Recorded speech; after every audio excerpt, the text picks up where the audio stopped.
जबलपुर में नवंबर 2023 से एक नया ई चालान का सॉफ्टवेयर लागू कर दिया गया है, या यूं कहूं कि सिस्टम बना दिया गया है, जिसमें 30 दिनों के भीतर अगर आप अपने ई चालान का भुगतान नहीं करते हैं तो वो चालान 3 गुना हो जाएगा।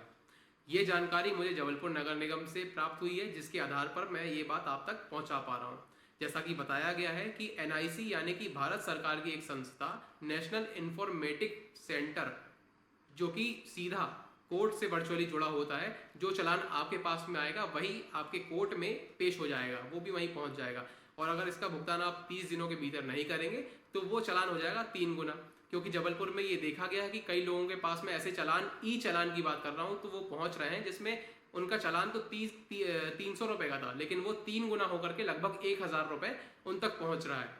अब इसके अलावा मैं आपको बता दूं कि ये जो पूरा सॉफ्टवेयर सिस्टम है, ये भारत सरकार के परिवहन मंत्रालय से भी जुड़ा हुआ है, जिसका डेटा, और या यूं कहूं कि भारत में जितने भी वाहन चलते हैं उन सभी का डेटा उस ऐप में मौजूद होता है। इसके अलावा अगर जबलपुर में आप रेड सिग्नल को तोड़ते हैं तो अभी तक तो आपको ई चालान के तौर पर 500 रुपए का भुगतान कर देना पड़ता था, लेकिन अब आपको परेशानी आपकी बढ़ेगी, क्योंकि अब हो सकता है कि आपको ई चालान के साथ में कोर्ट में पेश भी होना पड़े अगर आप ई चालान जमा नहीं करते हैं समय पर।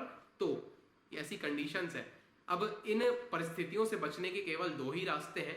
पहला तो आप हेलमेट लगा करके चलिए, या दूसरा आपका जो दोस्त हेलमेट नहीं लगाता है उस तक मेरा ये वीडियो पहुंचा दीजिए।